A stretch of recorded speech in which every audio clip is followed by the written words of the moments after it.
Morning to you. I'm Jeff Slakey. Got some great guests in studio. We've got from the Mason County Economic Development Council, Karin, Jennifer Baria. Good morning, gang. Good morning. Good morning. How you doing? Pretty good.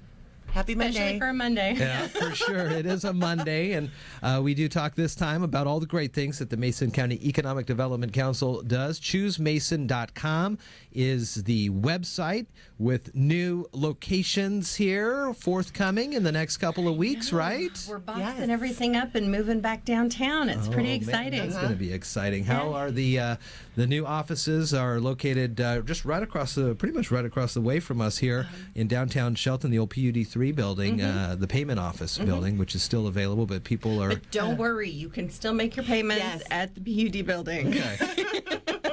That's been one of the things that's been said, is that we're kicking them out and you can't do that anymore. They're still there. We're just using half of it. Okay. Yeah. Okay. Great. What else are we going to talk about here this morning? Well, we've got a couple of things that we brought to talk about, a couple of programs for businesses and people that are funding. We've got you covered until June, so I wanted to keep talking about those. And Karin is going to talk a little bit about our annual luncheon that's coming up. All right. Let's start with the luncheon then, Karin. When do we see this coming down the pike? The luncheon is February 15th, just a couple weeks away at Little Creek Casino in the Sahiwamish room. I always worry about saying that right. Right? Yes. With authority, and you're good to go. Yeah. Doors open at 11. Program starts at 12. We'll have Alyssa Shea from the Port of Grace Harbor come to speak and talk about the recruitment of Overstock.com to the Sets Up Business Park. Yeah. I think it'll be an interesting program, especially as this year we're moving forward with a recruitment plan of our own to really look at how it was that they're able to do it.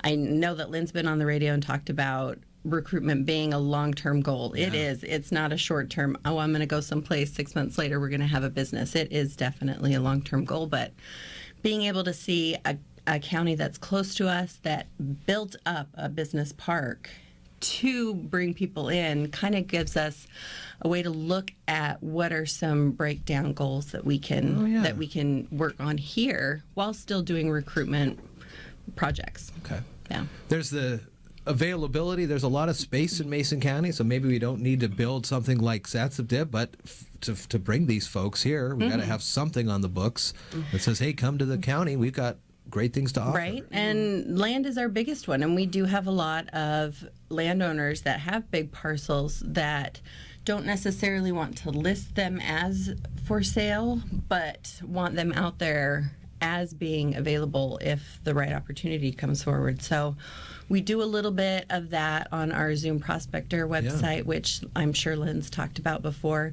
It gives you the ability without kind of like listing it with a broker or anything like that to get the parcel out there and see what kind of interest there is in it. The county's got a really nice property over on 101 and 102 intersection, and they've got to go through a whole process to even think about doing it. But being able to take that property and saying, look, developers, is anybody interested in a piece like this, and see what you get back to see if it's even worth the effort. So that's a really good tool that we've got right now.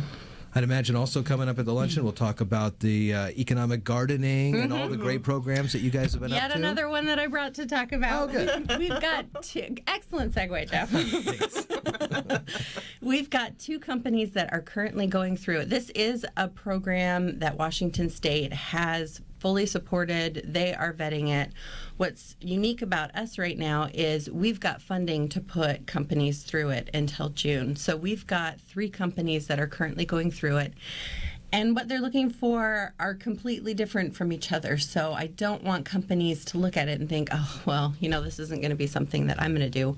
We've got one company that's looking at e-commerce specifically. They want to grow their website and what they sell from their website. We've got another company that's looking at a whole different manufacturing line that could potentially be a revenue source for them. So it's not necessarily something that they handle yet, but they want to vet that product to see if it would, if they put the money into it, if it would even bring the payoff. Yeah.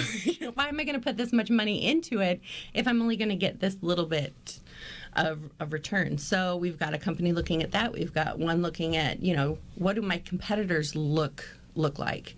You know, if they're doing this and I'm still doing this, but I don't need to, what can I learn kind of from their mistakes already and build what it is that I'm doing? So it's a really great opportunity, pretty unique to our county in that we have full funding for you. It's about a $5,000 chunk of change. Wow. Yeah. So we've got the funding for businesses to go through it, and the parameters that we have on our website are just that. If your business comes in a little bit below or a little bit above, you know, but it's still something that would be beneficial, it's definitely something that we can take on. Are you guys involved with the work that the businesses are doing? I mean, are you seeing some of the things that they're learning? Oh, yeah. So what are some eye-opening things that you guys have been talking about that you didn't think about, the business didn't think about really, but the way that this is helping? Well, I think some of it is it's kind of a catch-22 in that question, is that you're looking at two different types of companies. So you have to figure out whether or not you're commodity-based or if you're more of an innovator.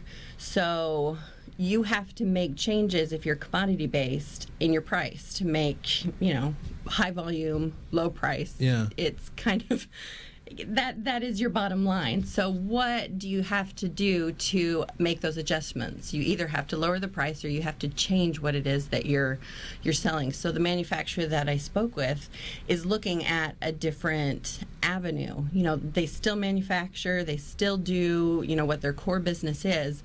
But should they pull in this whole different line of tooling and manufacture that to move it forward? Well, that's changing, you know, high volume here to you're innovating to take on a different whole market to pull it in. So it's a difficult question to answer, only because it depends on the type of business that you're doing. Right. Wow. Right. Okay. So, you know, we've got some pretty unique businesses here that the Midwest doesn't have. Our whole shellfish industry, you know, you look at that and you think, oh, wow, I can buy oysters online? Yes, you can. You can. And they'll ship them to you. But it's a whole different kind of focus. Yeah. So, Wow. you know, Taylor Shellfish is doing a great job. But even they're always innovating and looking for different avenues. You know, they needed a boat builder, so what did they do? They built their own fabrication wing of it, and they're so full with what it is that they're doing that they're not able to take on any additional, you know, projects. So what does that tell us? That tells us that, yes, we need some sort of boat manufacturing. Doesn't need to be a high-end yacht. I mean, I'm not going to say no. Yeah, right.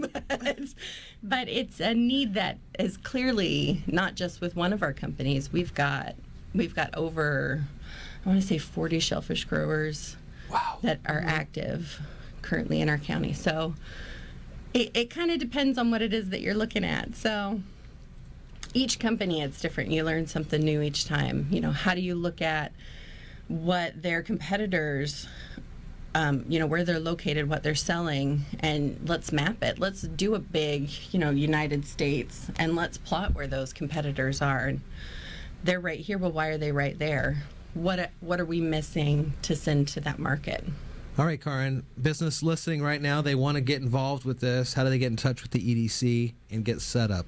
You can call 426-2276 or email me, Karin, at choosemason.com, or Jennifer at jennifer@choosemason.com. Yeah. We'd love to see you all at the luncheon. In the luncheon? Yep. February 15th. February 15th. At 11 o'clock. That year went by fast. You are on it. Guys, if you could log us in for December 15th, we'll be good to go. All right, Karin Leaf, Jennifer Baria from the Mason County Economic Development Council. ChooseMason.com is the website. Thank you so much. Have a great week. Thank you. You too. And we'll see you guys in a little bit. All right, Okay. sounds good.